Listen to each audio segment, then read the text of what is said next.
Foreigners were ruling those countries. India है, अरब ममालिक, अफ्रीकन ममालिक है, तो हम लोग अंडर डेवलप्ड हैं। We are part of colonial system. अस्सलाम वालेकुम नाजरीन, मैं हूं खान नवीरा हशर और आप देख रहे हैं माइक के पीछे की कहानी। आज हमारे साथ मौजूद है डॉक्टर काजी सिराज अजहर साहब, जो अमेरिका में मैकिंगम यूनिवर्सिटी में प्रोफेसर है। अस्सलाम वालेकुम जनाब। वालेकुम अस्सलाम। लोग आपकी स्ट्रगल और आपकी पर्सनल लाइफ और खास तौर पे आपकी शख्सियत को नहीं जानते। आज हम आपकी शख्सियत से वाकिफ होंगे। सबसे पहले तो मैं यह जानना चाहूंगी कि आपने आपकी बुनियादी तालीम कहाँ से हासिल की? मैंने बुनियादी तालीम गुलबर्गा से हासिल की। मैं गुलबर्गा में शुरू से ही उर्दू मीडियम में पढ़ता रहा। हाई स्कूल जो है मैंने बीजापुर के तालुका मुद्दे-बहाल से किया है। वहाँ से फिर मैं गुलबर्गा वापस आया। फिर मैंने बीएससी की और उसके बाद बैचलर ऑफ एजुकेशन बीएड भी किया। माशाल्लाह। मेडिकल में मेरा काफी इंटरेस्ट था। 7वीं जमात से ही मैं सर्जन बनना चाहता था। माशाल्लाह। सर्जन तो नहीं बना, लेकिन मेडिकल फील्ड में तो आ गया। जी। फिर उसके बाद जो है पैथोलॉजी से दिलचस्पी पैदा हुई, क्योंकि अक्सर देखा गया है कि जो बच्चे, अगर उनका कोई टीचर बहुत ही अच्छा है उस मजमून में, तो बच्चे जो है वही मजमून में ग्रेजुएशन करना चाहते हैं, आगे की तालीम हासिल करना चाहते हैं। उस्ताद थे जो मेडिकल कॉलेज के, वो पैथोलॉजी में बहुत ज्यादा, उनके जो है लेक्चर्स बड़े अच्छे होते थे, मुझे बेहद पसंद है। पैथोलॉजी ऐसी फील्ड है जिसमें बीमारियों के की क्या वजह है, मैकेनिज्म ऑफ डिसीज, तो वो और हर डॉक्टर पैथोलॉजिस्ट पे डिपेंड होता है। जो डायबिटोलॉजिस्ट है, एंडोक्रिनोलॉजिस्ट जिसको कहते हैं, बाज़ दफा जो है कैंसर हो जाता है बास को, वो कैंसर है या नहीं कैसे पता चले, तो ये सारी चीजें लैब में होती हैं, लेबोरेटरी में होती हैं। क्लिनिकल पैथोलॉजी होती है, ये एनाटॉमिकल पैथोलॉजी। क्लिनिकल पैथोलॉजी में होता ये है कि आपके लैब पूरी जो है आपकी होती है, ब्लड और ब्लड केमिस्ट्री वगैरह, और माइक्रोबायोलॉजी, इम्यूनोलॉजी, उसके शोबे हैं। उन दोनों में बोर्ड सर्टिफिकेशन किया हुआ है माशाल्लाह। और न सिर्फ ये, बल्कि मैं फेलोशिप और एक्स्ट्रा एक्सपर्टीज जो है इलेक्ट्रॉन माइक्रोस्कोप में मैंने फेलोशिप की है। सर, मगर आप देखते हैं कि आम अशखास जो होते हैं उनके लिए एजुकेशन या स्टडी, जो हम कहेंगे पढ़ाई करना ही बहुत ज्यादा मुश्किल होती है, और आपने इतनी सारी फील्ड में महारत हासिल की है। आपने किस तरह ये सब चीजें पढ़ने का और अपने आप को मोटिवेट करने का, इस रास्ते पर आपको कहीं ना कहीं आपको ऐसा महसूस हुआ होगा कि नहीं, मुझसे ये चीज नहीं हो रही है? आपने किस तरह अपने आप को इस चीज के लिए मनाया? ये बिल्कुल सही बात है। मैं जब 7वीं जमात में हुआ करता था, बड़ा अच्छा सवाल है कि अक्सर बच्चों को देखे होंगे आप कि उनके पास एक टर्निंग पॉइंट आता है। बिल्कुल। स्कूल में था, एलिमेंट्री स्कूल में तो खैर ठीक से पढ़ाई, क्योंकि उर्दू मीडियम था तो माँ की जबान थी, तो मादरी जबान में काफी अच्छा रहा। मुझे कोई तकलीफ या दिक्कत नहीं महसूस हुई। लेकिन जब मैं 6ठी और 7वीं में आ गया तो एक इंग्लिश सब्जेक्ट था मेरे साथ जी। और वो इंग्लिश मजमून जो है मुझे बड़ा परेशान करता रहा। अब जो है इंग्लिश अल्फाज हैं जो इस्तेमाल भी नहीं होते जी। और उसके आप स्पेलिंग पूछ रहे हैं। हाँ। अब वो स्पेलिंग भी ऐसे है कि जहाँ जैसे फोन है, फोन जो है हम अगर मुझसे पूछे हैं जी तो FON बोलूंगा जी, मगर वो जो है PHON। हाँ। अब फिर आखिर में ई भी है उसकी, जी, प्रोनाउंसिएशन सही रहना चाहिए, और वो स्पेलिंग ये सोल्जर है, हम तो बोल देंगे SOLJER जी। अब ये जो है ये एक मुसीबत थी हमारे लिए, अजाब बना हुआ था जी। तो अब उससे हुआ ये कि हम स्कूल से भागने लगे। हाँ। अब स्किपिंग बेसिकली, तर्के वो जब जमात शुरू हुई तो उसके बाद तर्के स्कूल भी शुरू हुआ। अच्छा। तो अब न सिर्फ हम भागते थे बल्कि 1 2 3 4 हमारे साथ भी भागते थे, दोस्त अहबाब। तो हालत ये हो गई थी कि 7वीं जमात में, अच्छा इससे दूसरे सब्जेक्ट पे भी असर पड़ा, क्योंकि आप मतलब स्कूल से निकल जाते हैं दीवारें फांद के, क्योंकि दूसरे गेट से तो नहीं जा सकते, वहाँ चपरासी रहेगा, कोई यानी बॉडीगार्ड में मौजूद करबान मौजूद। तो फिर हम जो है इस तरह से, और उसके बाद जो है यानी पढ़ने लिखने में तो बहुत, साइंस मेरा बहुत ही बेहतरीन सब्जेक्ट था माशाल्लाह, क्योंकि जो चीज मैं सीख रहा था साइंस में वो समझ आती थी। अच्छा। रियाजी भी उसी तरह थी। हाँ। लेकिन मसला था अंग्रेजी का। अच्छा। मैं फिर उसके बाद जो है भागने लगा, तो फिर वो फेल होते होते बच गए। सर कुछ मजमून ऐसे होते हैं जिससे बच्चों को नफरत होती है। मेरे लिए वो रियाजी थी, अब आपने कहा आपके लिए अंग्रेजी है, तो ऐसी बहुत सारे हमारे स्टूडेंट्स होंगे, बच्चे होंगे जिनको अभी भी साइंस से या रियाजी से उतनी लगाव नहीं है, पर हो सकता है जैसा मैं कहूंगी कि रियाजी मेरे लिए उतनी हार्ड थी, बट आगे चल के वो चीज में उल्टा दिलचस्पी आना पैदा हो जाती है। बहुत बेहतरीन आपने सवाल किया जी। है, और वो ये हकीकत भी है। जी। बाज बच्चे मैथमेटिक्स में, रियाजी में जी। बहुत काफी दिलचस्पी रखते हैं, बाज जो है उसे नफरत करते हैं। इसकी हम्म। अक्सर वजह ये है, मैथमेटिक्स का जो टीचर है जी। वो ठीक से समझा नहीं पाता, और ये क्या रहता है कि एक डोमिनो इफेक्ट रहता। अच्छा, जो छठी जमात, या अब मिसाल के तौर पे मैं 7वीं जमात में आ गया, छठी जमात का अगर टीचर मुझे अच्छी तरीके से जो बुनियादी कॉन्सेप्ट हैं उसके जी। वो अगर ना हो, तो होता ये है कि वो नेक्स्ट ईयर जो है उसके लिए और दिक्कत पैदा करता बहुत है। ज्यादा दिक्कत है। तो ये जो है एक डोमिनो इफेक्ट है इसका। और एक चीज मैं आपको बताना भूल गया कि क्योंकि हमने बीएड भी किया। अच्छा, बीएड भी हुई है। हाँ, बैचलर ऑफ हाँ, एजुकेशन। इससे तो हम भी वाकिफ नहीं थे। तो बीएससी करने के बाद मुझे पढ़ाने में बड़ा शौक था। अच्छा। और मैथमेटिक्स जो है मैं अपने क्लासमेट्स को करवाता था। उससे जो है मैं खुसूसन जो है हाई स्कूल में जो बच्चे दिक्कत महसूस करते थे मैथमेटिक्स से, तो मैं उनको समझाता था। और एक चीज देखा, वो जो मेरे इंग्लिश के उस्ताद थे जो जिंदगी में कभी मुस्कुराए नहीं, और छड़ी बोलती थी उनसे ज्यादा। माशाल्लाह। जो बेत की छड़ी थी मुठ वाली, जी। वो ज्यादा।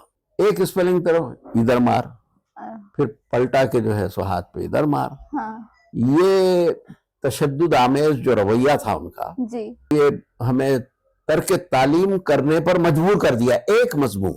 वाह। अब मुझे इस वजह से भी, और जब मैं हाई स्कूल के 8वीं जमात में गया तो वहां मुझे अंग्रेजी के उस्ताद बड़े अच्छे मिले, और उन्होंने फिर वहां से आई गो, we go, he go, she go से हुआ मामला।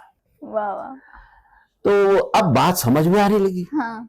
और फिर एक वर्ब दे देते थे, अब वाक दे दिया, फिर उसके बाद गो दे दिया, मुख्तलिफ इस तरीके से जुमले बनाते हुए अब गाय पे मजमून लिखना भी आसान हो गया मेरे लिए। वाह। कौन सी जमात में? 8वीं जमात। 8वीं जमात में। और वो मुझे उर्दू में समझाते थे। अच्छा। एक बात बहैसियत माहिर तालीम, आप क्योंकि मेरी शख्सियत के बारे में जानना चाहते हैं, और मैंने इतना लंबा सफर क्यों तय किया तालीम में। जी। आप बीएससी कर लेते, या पीयूसी के बाद ही जो मेडिकल कर ले सकते थे। जी। लेकिन मुझे साइंस से दिलचस्पी थी तो बीएससी भी कर लिया। अब उसके बाद जो है मैं डॉक्टर बनना चाहता, वो भी साइंस का एक ये है। अच्छा। तो यहाँ पर जो है मैं फिर भी एजुकेशन से मेरे को इतनी दिलचस्पी थी, क्योंकि वो पढ़ना पढ़ाना, और मुझे जो असातिज़ा मिले जी, यानी हाई स्कूल के, काया पलट दी उन्होंने। माशाल्लाह। तो एक अच्छा उस्ताद जी, एक बिल्कुल यानी गया गुजरा तालिब इल्म के लिए जी, वो एक नेमत बन सकता है। बेशक। तो वही हिसाब मेरे साथ हुआ। तो न, अच्छा, उर्दू से इतना लगाव था। जी। अच्छा, और एक चीज जो मैं बोलना चाह रहा था, जो बच्चे अपनी बुनियादी तालीम मादरी जबान में हासिल करते हैं, बेशक सर, तो वो दूसरी लैंग्वेजेस जी, या दूसरी जबानें भी जी, बहुत अच्छी तरीके से बोलते हैं। दुनिया की हर जबान पे आप महारत हासिल कर सकते हो अगर आपने उर्दू जबान से मोहब्बत कर ली, या अपनी माँ की जी, जबान। मादरी जबान से मोहब्बत कर आप देखेंगे जितने भी ममालिक हैं, जी, जो वेल डेवलप्ड कंट्रीज हैं, जी, not only developed but well developed countries हैं, तरक्की याफ्ता, वो सारे अपनी मादरी जबान या अपनी नेशनल लैंग्वेज जहां वो बोली जाती है उसमें तालीम हासिल करते हैं। जी, बेशक। ममालिक में जैसे जहां कॉलोनियल सिस्टम था, foreigners were ruling those countries. अच्छा, जैसे हमारा इंडिया है, बेशक, ब्रिटिशर्स वर रूलिंग। जी, अब जब कभी और जो अरब ममालिक, अफ्रीकन ममालिक है, अल्जीरिया है, मोरक्को है, यहाँ पर फ्रेंच जी कॉलोनी फ्रेंच थी। कॉलोनी थी। तो वो लोग जो है आज भी जिस तरह हम अंग्रेजी को समझते हैं कि अंग्रेजी सीखने से, उसमें तालीम हासिल करने से डेवलप्ड हो जाएंगे, तरक्की याफ्ता हो जाएंगे, उसी तरीके से मैं जब मोरक्को गया जी तो बच्चे निकल रहे थे स्कूल से, हाँ तो मैंने पूछा कि भाई ये, मैं समझा कि ये तो अरब मुल्क है, हाँ तो अरबी बोलते होंगे, अरबी स्कूल निकला है। मालूम ये हुआ कि वो फ्रेंच स्कूल में से निकल रहे हैं, फ्रेंच मीडियम में पढ़ते हैं। हम्म, तो हम लोग अंडर डेवलप हैं। इसकी खास वजह यह है, जैसे अफ्रीकन कंट्रीज, अरब कंट्रीज और हम लोग, we are part of colonial system, और हम में एक तरह से आप एहसास कमतरी है, जी कॉम्प्लेक्स है जी कि उस जमाने में होता यह था कि ब्रिटिशर्स जो होते थे तो वो लोग अपने साथ जो हायर एग्जीक्यूटिव ऑफिसर्स होते थे या हाई सोसाइटी मेंबर्स होते थे, वो अंग्रेजी बोला करते थे। अब वो बेचारे गांव वाले यानी शहर के मुतवसत और जी। जो है जो गरीब गुरबा, उनको तो खैर अंग्रेजी में उन तालीम नहीं हुई, उनके इंग्लिश मीडियम में, तो वो लोग एहसास कमतरी में थे। हाँ तो अंग्रेजी जो है यहाँ पर मीडियम जो है जी खाली आपको अंग्रेजी पे फोकस करता है। हाँ आपकी जो मादरी जबान में साइंस है, मैथमेटिक्स है, सोशल स्टडी है, जैसे इकोनॉमिक्स वगैरह, ये सब में बच्चे कमजोर होते हैं। सर, मगर आजकल माइंडसेट भी लोगों का यही बन गया है कि अगर अंग्रेजी में हम पढ़ाई करेंगे, महारत हासिल करेंगे तो हो सकता है हमारा फ्यूचर ब्राइट होगा, बट रियलिटी वो बिल्कुल नहीं है। आप सही फरमा रही हैं। मैं आपको अब जैसे मनमोहन सिंह है, जी उनका मीडियम ऑफ इंस्ट्रक्शन था वो उर्दू था, जी but he turn out to be the best economist. बेशक। और उसकी वजह ये थी कि उन्होंने अपनी जो लोकल लैंग्वेज थी, जी जो बोली जाती थी उस वक्त, उसमें तालीम हासिल की। तो यही वजह है। अब जैसे मिसाल के तौर पर मैं एक मुल्क की मिसाल दूंगा, तो वो that country was part of British system, वो कॉलोनियल सिस्टम, तो वो इंडिपेंडेंट हो गया, दे गॉट फ्रीडम। जी But after that also this convent schools, grammar schools, जी and they had plenty of them. तो वहाँ से एक ब्रिटिश ऑफिसर आया, एजुकेशन ऑफिसर, जी तो वो उसको लेकर के, because he was education officer, तो उसको हर इंग्लिश मीडियम स्कूल में लेकर गए, अच्छा और बच्चे जो है तहारीर करे उसमें, हाँ कुछ नज़में सुनाए, कुछ ट्विंकल ट्विंकल लिटिल स्टार हुआ कुछ। जी तो वो बेचारा, वो जो एजुकेशन ऑफिसर था, वो खुश होने के बजाय वो बस यानी उसका कुछ इजहार ही नहीं कर रहा खुशी का। जी तो जब उसके बोलने की बात आई तो उसने कहा कि मुझे ये जानकर ये बड़ा अजीब महसूस हो रहा है कि आपके मुल्क की जबान कोई और है, हाँ और आप बैरून मुल्क की जबान को अपनाना चाह रहे हैं, आपके बच्चे कैसे समझेंगे। इसकी उसने मिसाल दी कि मैं अगर इंग्लैंड में, यूके में पंजाबी स्कूल खोल दूं, जी अब कितने जो ब्रिटिशर्स हैं अपने बच्चों को लाके पंजाबी स्कूल में डालेंगे। हम बोलेंगे कि इसकी क्वालिटी ऑफ एजुकेशन बहुत जबरदस्त है जी पंजाबी स्कूल की, आइए। बोलेंगे क्या अहमक हो गया, पागल हो गया, इसको साइकेट्री हॉस्पिटल में लाओ। अब हमारा हाल यही है कि हमारे बच्चे जो है खेलते कूदते माँ की बोली, और आज का जो मेरा सेमिनार था जी इसी पर था, गालिबन आप वहां मौजूद थी होगी। जी जी तो बस तो मुझे ये, अच्छा, जब मैं अंग्रेजी पर अच्छी तरीके से हावी हो गया, जब हाई स्कूल में, और मैं फिजिक्स जो है तबैयात बल्कि किताब होती थी हमारी उर्दू में, जी तो मैं फिजिक्स भी पढ़ता था उसके साथ, इंग्लिश। इतनी उसमें इस उबूर आ गया था उतना लैंग्वेज पे, इंग्लिश के। वो उसकी वजह यह है कि वो मेरी उर्दू ने काम किया है। एक 7वीं जमात में अंग्रेजी की वजह से भागते थे, जी अब अंग्रेजी की तरफ दौड़ रहे थे। हाँ तो ये जो है, मैं ये मैं नहीं कह रहा हूँ, आजकल जो है बहुत सारी जो रिसर्चर्स जो पेपर्स आए हैं, जी रिसर्च पेपर्स, यूनेस्को की बहुत बड़ी स्टडी है, उसमें हजारों के बच्चों से जो है जो फॉरेन लैंग्वेज में पढ़ रहे हैं, जैसे फ्रेंच में पढ़ रहे हैं, हालांकि उनकी मादरी जबान कुछ और है और इंग्लिश मीडियम जैसे है, तो वो उसमें उन्होंने देखा कि जो यानी बच्चों का परफॉर्मेंस जो है उतना अच्छा नहीं है, नहीं है। उनके दूसरे सब्जेक्ट्स में। लैंग्वेज तो सीख रहे हैं वो, और इसी तरीके से ये मालूम हुआ कि जो कंट्री जो कॉलोनियल सिस्टम में है थे एक वक्त में, जी उससे आजाद भी हो गए, हाँ लेकिन अब भी जो है वो जो इम्प्रेशन था उनका जी कि अंग्रेजी पढ़ने वाला ही जो है ऊंची सोसाइटी का हाँ। मेंबर हो सकता है, हाँ तो वो अभी भी मौजूद है। हाँ। तो आप, मुझे यकीन है आप एक सवाल करेंगे, I will give you a chance. जी तो वो उन्होंने ये पता चला कि ये ममालिक डेवलप कंट्रीज नहीं है, अच्छा that was their ultimate conclusion. जी और जो ममालिक जो अपनी लैंग्वेजेस, जो उनके नेशन की लैंग्वेज है, उनकी मदर टंग है, उसमें तालीम हासिल कर रहे हैं। छोटा सा कंट्री फिनलैंड है, जी फिनिश लैंग्वेज है उनकी, 5.5 मिलियन है आबादी, जी वहां से नोबेल प्राइज विनर्स आ रहे हैं, हमारे मुल्क से नहीं जा रहा है। नहीं जा रहा है। क्या वजह है? तो उन्होंने कहा कि इसकी असल वजह ये है कि बच्चे जो है सिर्फ लैंग्वेज पे जोर दे रहे हैं, लेकिन जो है दूसरे जो सब्जेक्ट्स हैं, जी जैसे साइंस है, मैथमेटिक्स है, हाँ। इस पर उनका ज्यादा रुझान नहीं है। सर असल वजह आपकी नजर में क्या है?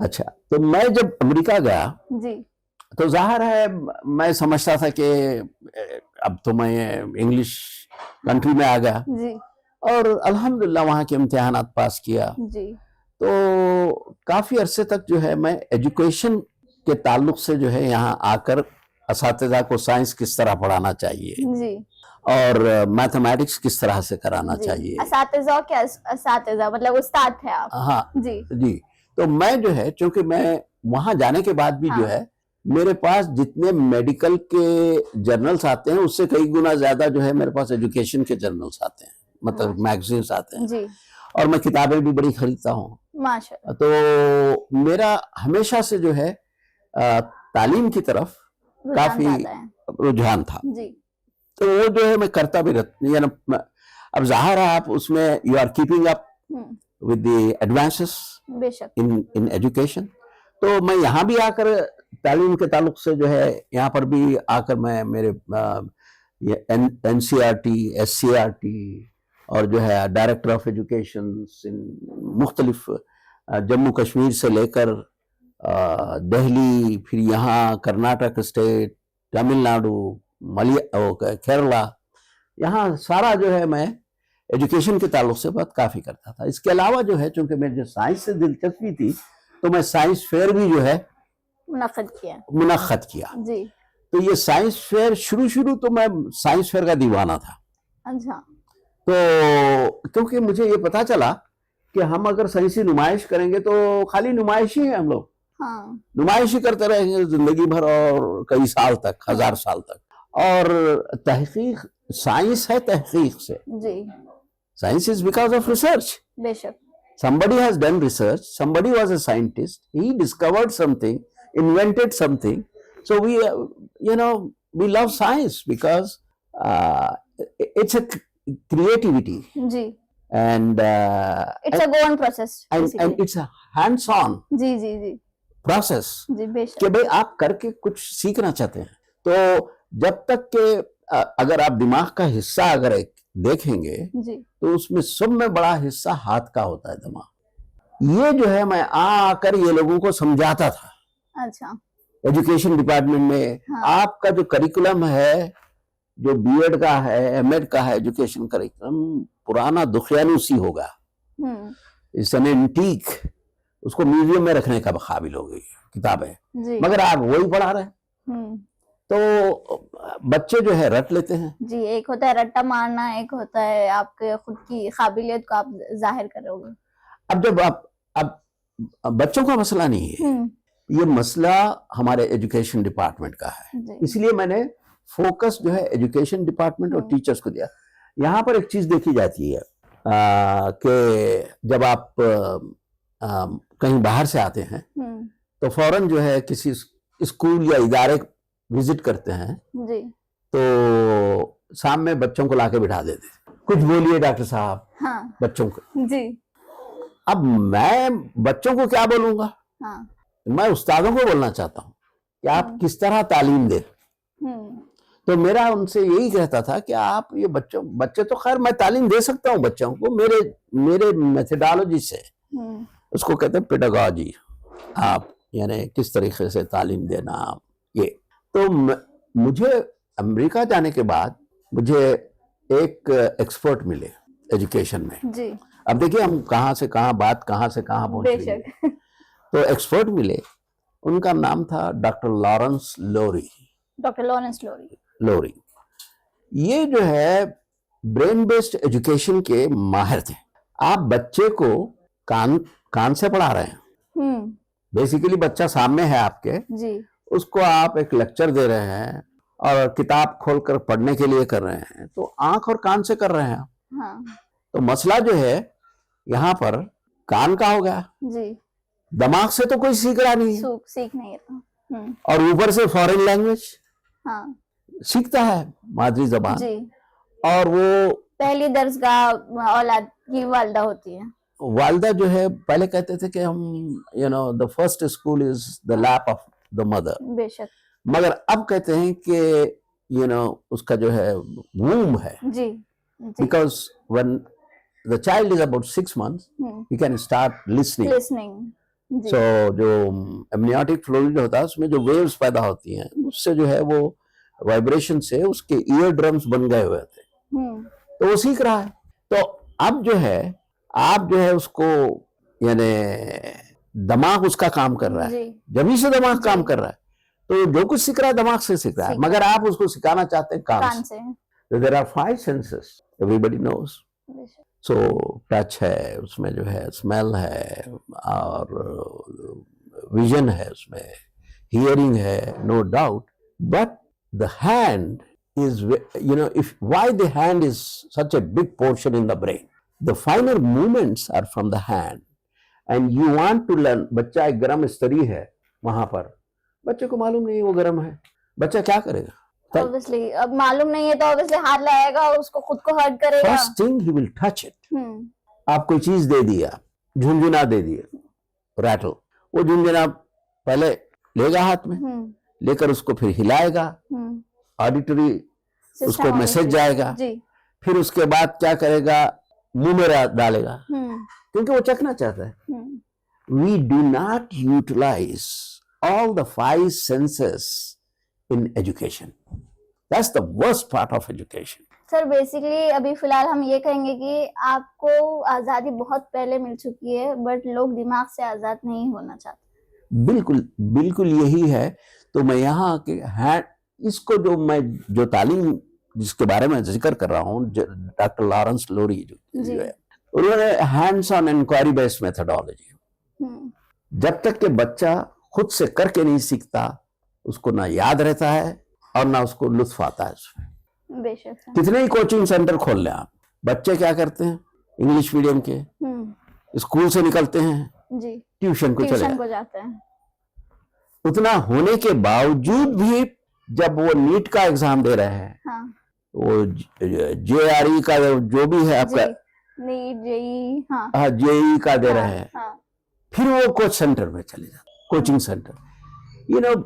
इससे जो है ना तो जहन बच्चों का तहकीकी बन रहा है और ना तख्लीकी हो रहा है और ना ही तनकीदी, creative critical thinking, nothing. So basically we are falling behind every year in education. Then they realized this recently, ये जो आया आपका न्यू एजुकेशन पॉलिसी 2020 उसमें उन्होंने बोला कि अरे यूनेस्को भी कह रहा है मादरी जबान में तालीम दो, रेगुलेशन। हाँ, तो अब उन्होंने कहा कि भाई बच्चों को कंपलसरी 5th grade तक मदर टंग में बोलना चाहिए, तालीम देना चाहिए। मगर आर वी फॉलोइंग? कहीं भी No. नहीं। Because our English medium schools will collapse because there are a lot of politicians who have their own, they are minting money on this. बेशक तो वो लोग जो है यहाँ की स्टेट गवर्नमेंट की पॉलिसी अलग है और सेंट्रल गवर्नमेंट की है। आप सेंट्रल गवर्नमेंट की जैसे है, क्या PBSC है कोर्स आपका जी। तो वो लिख के लगाएं कि हम जो है हाँ। और आजकल ऐसा हो रहा है कि इंटरनेशनल स्कूल्स हाँ। रहते नहीं इंटरनेशनल, लेकिन नाम तो इंटरनेशनल स्कूल रहे। CBSE पैटर्न, SSC पैटर्न, या CBSE जो पैटर्न, सेंट्रल जो जी। इसका है बोर्ड का, जी। तो ये जो है हमारे बच्चों के लिए फायदामंद नहीं। जब बच्चे किसी चीज को समझ नहीं पाते तो उसको रट लेते हैं, इसको रोट लर्निंग कहते हैं। अंग्रेजी में शायद रटना उसी रोट लर्निंग से आया है। तो और ये न सिर्फ अब आप देख रहे होंगे कि हमारे पास IIT है जी। हम समझते हैं कि IIT is the best educational. IIT जो है इंजीनियरिंग है, इंजीनियरिंग इंस्टीट्यूशन है। तो इंजीनियरिंग के माने हैं, इंजीनियरिंग के माने इन्वेंशन, डिस्कवरी के माने साइंस, साइंस के माने डिस्कवरी। आप DNA डिस्कवर करते हैं, वो साइंस है। आप कार बनाते हैं, इन्वेंशन है। सेलफोन इन्वेंशन, ये कौन करते हैं? इंजीनियर्स करते हैं। इजाद करना कोई चीज को बेसिकली इन्वेंशन, इजाद करना जी। मगर मसला ये है कि हमारा बेहतरीन इंस्टीट्यूट जिसे हम IIT कहते हैं, इंडियन इंस्टीट्यूट ऑफ टेक्नोलॉजी, वहां से आज तक एक इन्वेंशन नहीं आया।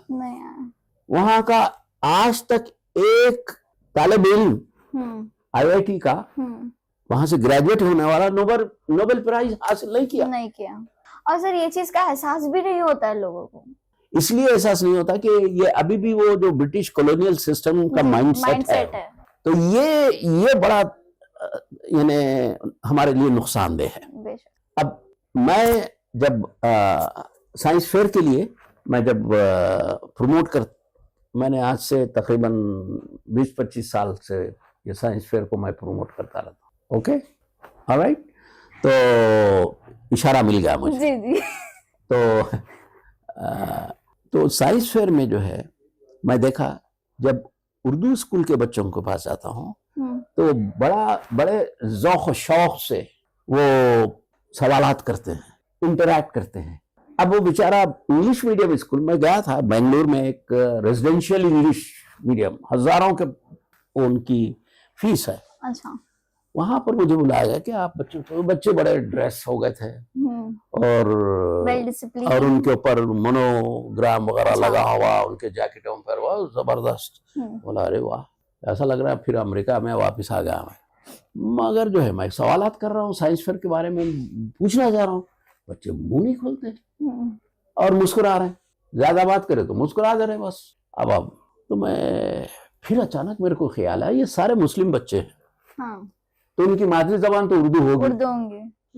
तो मैंने जब उर्दू में बोलना शुरू किया तो मेरे से पहले वो न सिर्फ जवाबात दे रहे हैं बल्कि सवालात भी मुझसे कर रहे हैं।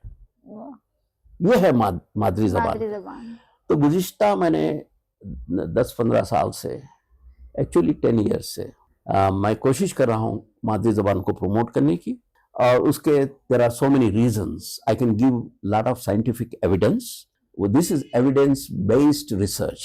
तो आप देख, I will give you another example.